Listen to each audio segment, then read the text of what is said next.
Is the Wolf King ready to return? This is a question I hear a lot in Warhammer 40K world, and especially on YouTube. I see it from a lot of people like Chapter Master Valrock, as well as Tabletop Tactics has discussed this recently, and it's something that has really intrigued me, because Games Workshop doesn't do things by accident a lot. Well, unless you got the leaks, they leak a lot, like really bad.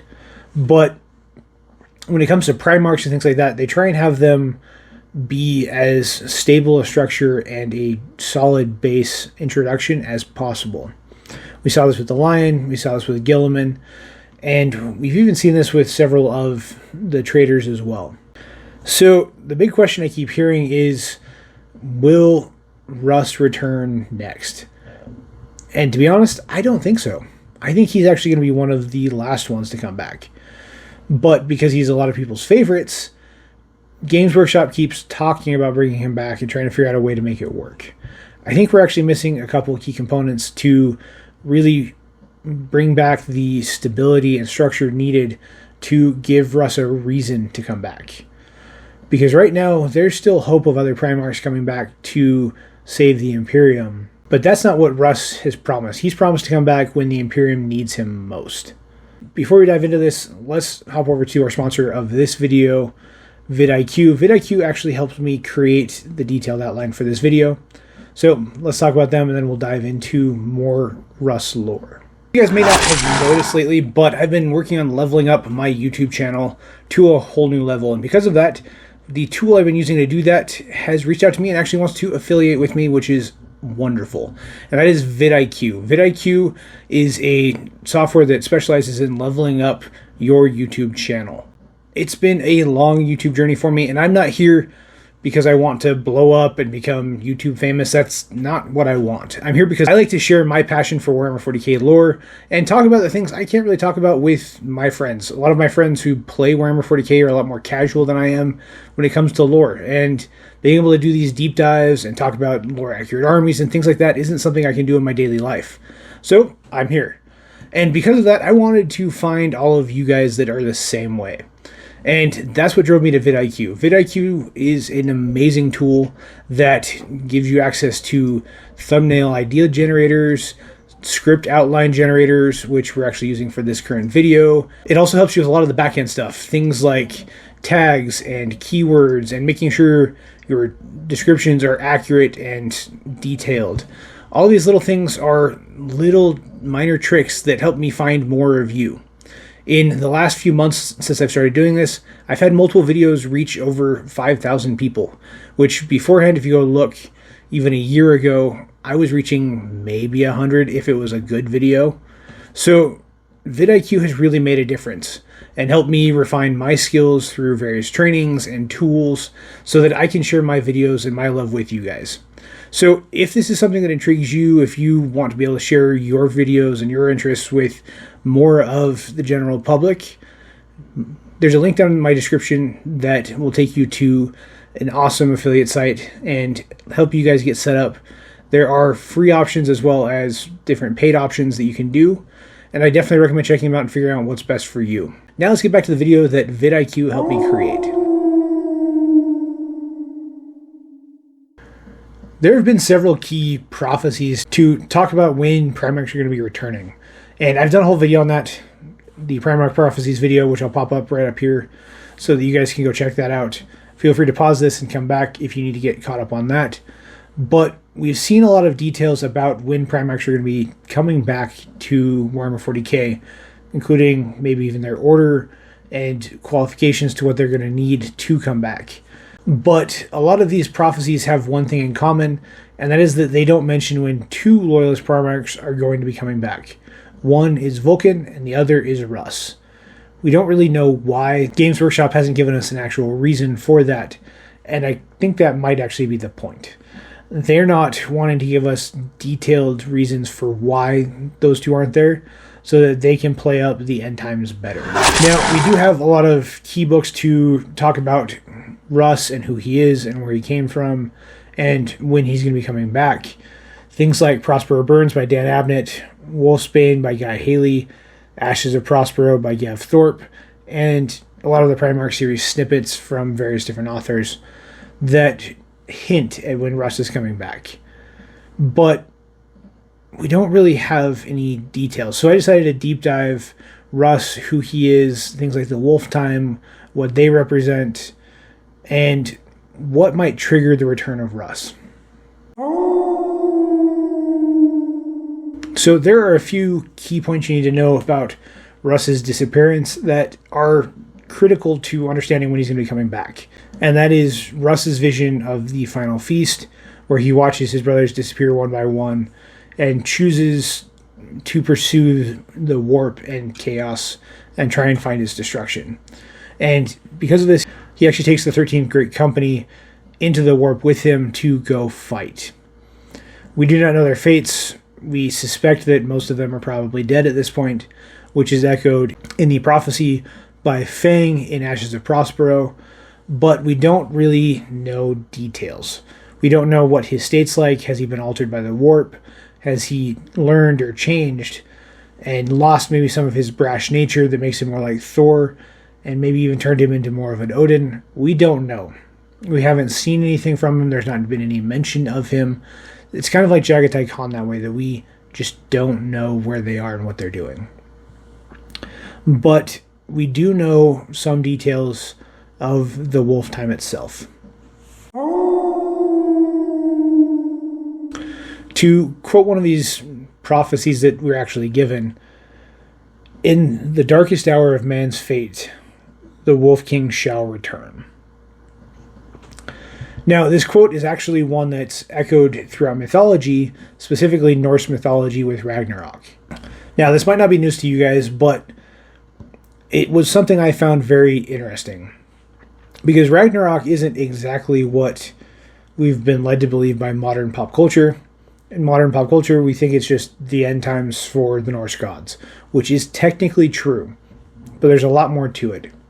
Ragnarok is actually triggered by several different incidents that lead to the final battle and bring Surtur to Asgard to destroy it. And the very first one is the key staple that leads to the actual end. It takes away the last bit of good that the Asgardians have to hold on to. And that is Baldur. Now, I should warn you, this is where this theory kind of goes off the rails compared to what everyone else thinks. But I think a lot of the theorists who have gone this route have actually missed something. Oftentimes when they talk about Baldur, they talk about Baldur being Odin's favorite son, the most beautiful of all of the Aesir, and the almost angelic god when it comes to Norse gods, which all of this is technically true, but they miss a lot of Baldur's nature. Baldur is also known for being the god of hope, the god of humanity, and protecting the innocent. In the ancient tongue, his name actually stands for Fire Lord. Now, this leads me to a different direction. If it's the fire god who focuses on protecting the innocent and the weak and helping those in need, all of a sudden we're not talking about Sanguinius. We're talking about Vulcan. Now, Vulcan may not be the pure angel, but he's more of the angel of death who comes to protect the innocent. And I think this may be something that triggers a lot more. In Warhammer 40K, the return of a Loyalist Primarch leads to a lot of hope and structure for an Imperium in chaos. We've seen this with the Lion, we've seen this with Guilliman, but there's one Primarch who, if he shows up, will be an instant stabilizing factor for the Imperium as a whole, and that is Vulcan. Vulcan is willing to sacrifice himself and his legions to protect the most innocent throughout the galaxy. And this will be seen as one of the greatest miracles for the current Imperium, because there's someone who's willing to fight for them beyond just it's their duty. It's someone who wants to fight for them and is willing to sacrifice for them no matter the cost. So Vulcan will likely become the almost patron saint of the Imperium in Warhammer 40K if he shows up. And this may lead to instabilities between a lot of the different factions of the Imperium. For example, Guilliman and the Lion do not get along. They have not gotten along since day one. And having to work together, while it may kind of work, introducing Vulcan to the equation stabilizes things. It's the same with a lot of the other loyalist Primarchs. Dorn might actually be a stabilizer as well, but the Khan's going to show up. He's going to say, "You guys are idiots. What are you doing?" Gilliman's actively working with the very group that he was trying to kill for 10,000 years. The Lion's off doing the lion things and using warp magic that is weird. And we all know how the Khan feels about loosely playing with warp magic that you don't understand. And he is not going to like the Imperium the way it is. And Korax is going to show up and not want to deal with anybody. He does not like working with his brothers, with the exception of a few. He does like working with the Khan. He does like working with Guilliman on occasion. The ones who respect him and understand what his legion is capable of and doing get his respect. But they're not going to play nice together. They're not going to work together. It's going to be a bunch of different ideas of how things should be done in a bunch of different directions. And the one person who can really hold that together is Vulcan. Vulcan is the intelligent, thoughtful one who says very little, but always has a good point. So if Vulcan shows up and kind of chooses brothers out and gets them together, he'll be that stabilizing factor. So now we've set the table, we have our Balder. But our Balder isn't enough.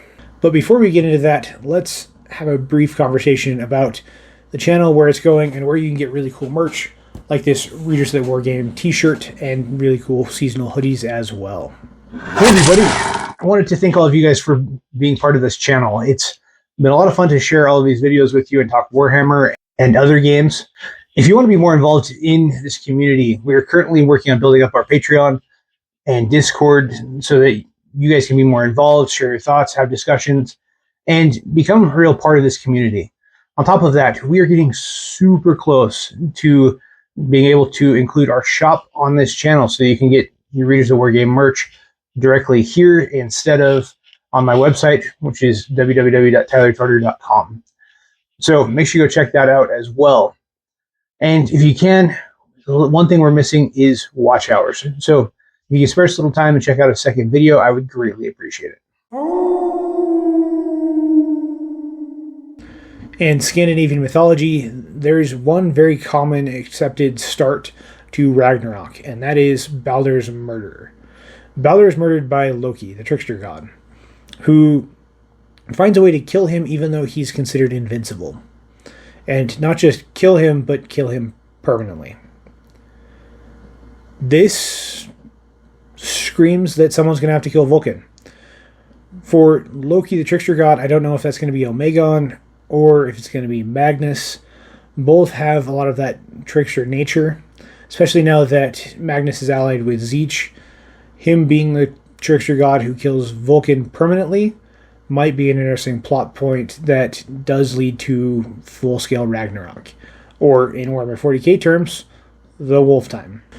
With the death of Vulcan, the Imperium would be thrown into chaos once again. The Primarchs would all be out for blood, but they wouldn't really know which way to point. A lot of them may have been given very specific tasks and very specific missions, and they would not know how to react to the Imperium. This is something Abaddon would take advantage of and would lead the 14th Grand Crusade to Terra. He's going to want to accomplish what his father has not. This would be the point where everything has gone wrong for humanity, and we need the Wolftime.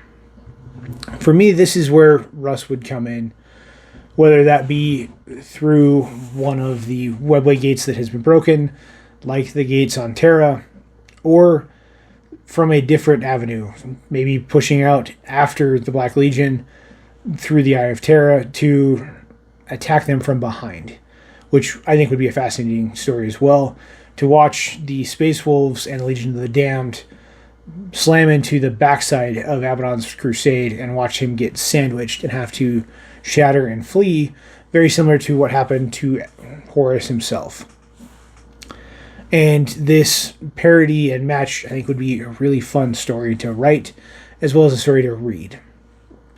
to get our 40K version of the Siege of Terra, and to really see everything that could happen with all of these different legions.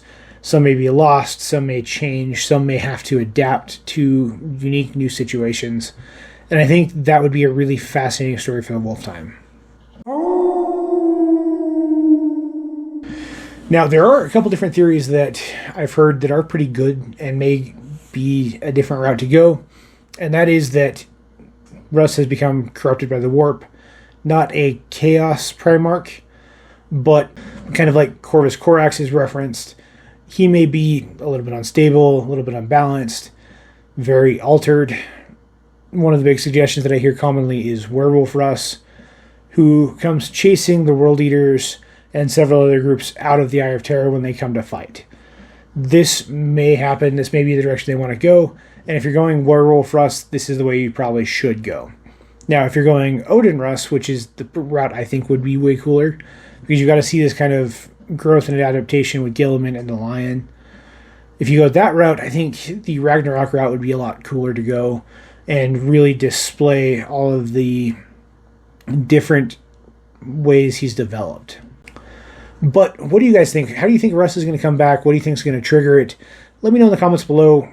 I'd love to have a discussion with you guys. And there's a lot of different ideas and things that may develop from this. So you may be able to change my opinion. Also, don't forget to like and subscribe. We have a lot of really cool videos coming out ahead. And if you ring that little notification bell, you'll get notified of any videos we have announced as well. And don't forget to check out our links from our sponsors down below, as well as my website, and especially our Patreon, where you can join and get early access to the videos at the lowest tier. On top of that, if you go to the higher tiers, you can join our Space Marine chapter that was developed by this channel, by you guys, and become a part of that as well. And I will see you guys in the next one.